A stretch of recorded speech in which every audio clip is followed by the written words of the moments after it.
പോയി വരാം. ഗായത്രി, പക്ഷേ ഏറ്റവും പ്രധാനപ്പെട്ട ചോദ്യം ഇതാണ്. യഥാർത്ഥത്തിൽ ബോച്ചെ ചെയ്യാൻ ശ്രമിച്ചതും ഇപ്പോൾ രാഹുൽ ഈശ്വർ പറഞ്ഞതുമായി ഒരു പോയിന്റ്, വസ്ത്രധാരണത്തിലെ സോഷ്യൽ ഓഡിറ്റിംഗ്.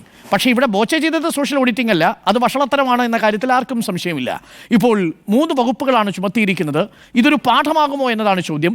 ഈ രാഹുൽ ഈശ്വറിനെ കുറിച്ച് ഹണി റോസ് എഴുതിയതിന് സാമൂഹ്യ മാധ്യമങ്ങളിൽ വലിയ പിന്തുണ കിട്ടുന്നുണ്ട്. ചെറിയൊരു വിഭാഗം അതിനെ എതിർക്കുകയും ചെയ്യുന്നുണ്ട്. എങ്ങനെയാണ് ഹണി റോസിന്റെ പ്രതികരണത്തെയും കോടതി വിധിയെയും ഗായത്രി പക്ഷ കാണുന്നത്?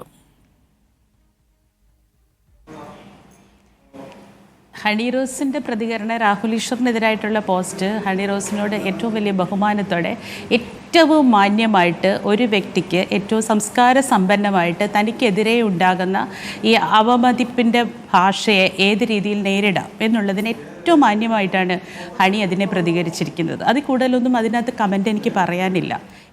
ഒരു ഇന്ത്യയിൽ ജീവിക്കുന്ന തികഞ്ഞ സാംസ്കാരിക ബോധമുള്ള ഒരു പൗരൻ്റെ വ്യക്തി സ്വാതന്ത്ര്യത്തിൽ നിന്നുള്ള ഒരു പ്രതികരണം തന്നെയാണ് ഹണി അതിനകത്ത് എടുത്തിരിക്കുന്നത്. എനിക്ക് മനസ്സിലാവാത്തതും എനിക്ക് കൂടുതൽ കമൻറ്റ് ചെയ്യാനും ഡിബേറ്റ് ചെയ്യാനും താല്പര്യമില്ലാത്തതുമായ ഒരു കാര്യം, രാഹുൽ ഈശ്വറിനെ ഇങ്ങനെ ഈ ഡിബേറ്റ് കൊണ്ടുപോകുന്നതിനും ഇങ്ങനെ സമർത്ഥിക്കാനുമുള്ള പ്രേരണ എന്താണ്, ആവശ്യം എന്താണ് എന്നുള്ളതാണ് എനിക്ക് മനസ്സിലാവാത്തത്. രാഹുൽ ഈശ്വറിനെ ഡോക്ടർ അരുൺ ഇത്രയും നേരം അഡ്രസ്സ് ചെയ്തത് അഡ്വക്കേറ്റ് രാഹുൽ ഈശ്വറിനാണ്. ഈ അഡ്വക്കേറ്റ് എന്നുള്ളിടത്ത് രാഹുൽ ഈശ്വർ ഏത് ഭരണഘടന പഠിച്ചതാണ് എന്ന് എനിക്കിപ്പോൾ സംശയം തോന്നുന്നു.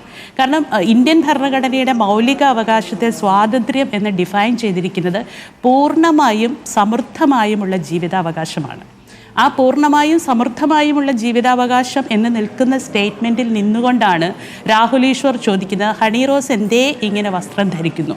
ഇന്നലെ മുതൽ രാഹുലിൻ്റെ എല്ലാ ഡിബേറ്റിലും രാഹുൽ കുറച്ചധികം സ്റ്റേറ്റ്മെൻറ്റുകൾ ഇങ്ങനെ റിപ്പീറ്റ് ചെയ്ത് വരികയാണ്. ഈ വിഷയം തുടങ്ങിയപ്പോൾ മുതൽ ഇപ്പോൾ നിൽക്കുന്നിടം വരെയുള്ളിടത്ത് രാഹുൽ ഈശ്വറിന് ഒരേ വാദമുഖങ്ങളും വാദ സ്റ്റേറ്റ്മെൻറ്റുകളും ഉള്ളതാണ്.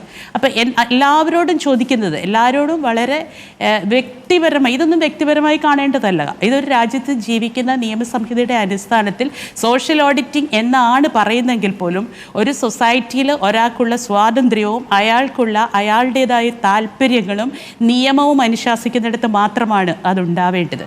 അങ്ങനെയാണെങ്കിൽ ഹണി റോസ് എന്തേ ഇങ്ങനെ വസ്ത്രം ധരിക്കുന്നു എന്നൊരു ചോദ്യത്തിന് നമ്മളെല്ലാവരും കണ്ടുകൊണ്ടിരിക്കുന്നു. അതിൻ്റെ മറുപടി ബോച്ചയാണെന്ന് പറഞ്ഞത്. ഞാൻ ശ്രമിച്ചത് മാർക്കറ്റിങ്ങിൽ എൻഹാൻസ് ചെയ്യാനാണ് എന്നാണ് ബോച്ചെ പറഞ്ഞത്, അല്ലേ? മാർക്കറ്റ് ചെയ്യാനാണ് ഞാൻ ശ്രമിച്ചത്, എൻ്റെ പ്രോഡക്റ്റ്, എൻ്റെ ബിസിനസ് മാർക്കറ്റ് ചെയ്യാനാണ് ഞാൻ ശ്രമിച്ചത് എന്ന് മാത്രമേ ബോച്ചെ പറഞ്ഞിട്ടുള്ളൂ.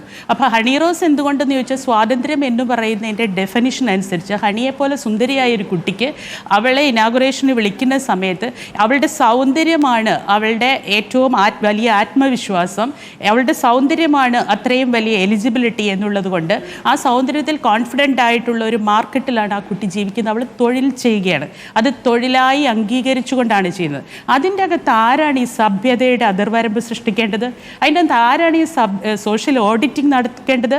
ഇന്ത്യൻ നിയമത്തിനെതിരായിട്ടുള്ള ഒരു അതിർവരമ്പും ലംഘിച്ചുകൊണ്ടൊരു സ്ത്രീ ഇവിടെ തൊഴിലെടുത്തു, ഹണി റോസ് എന്ന് പറയുന്ന സ്ത്രീ തൊഴിലെടുത്തു എന്ന് ഞങ്ങൾ ആരും വിചാരിക്കുന്നില്ല.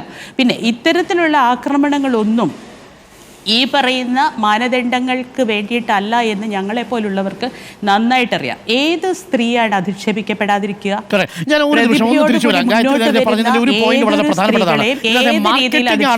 ഈ ബോബി ചെമ്മണ്ണൂർ ശ്രമിച്ചതെങ്കിൽ ആ മാർക്കറ്റിങ്ങിന് വേണ്ടി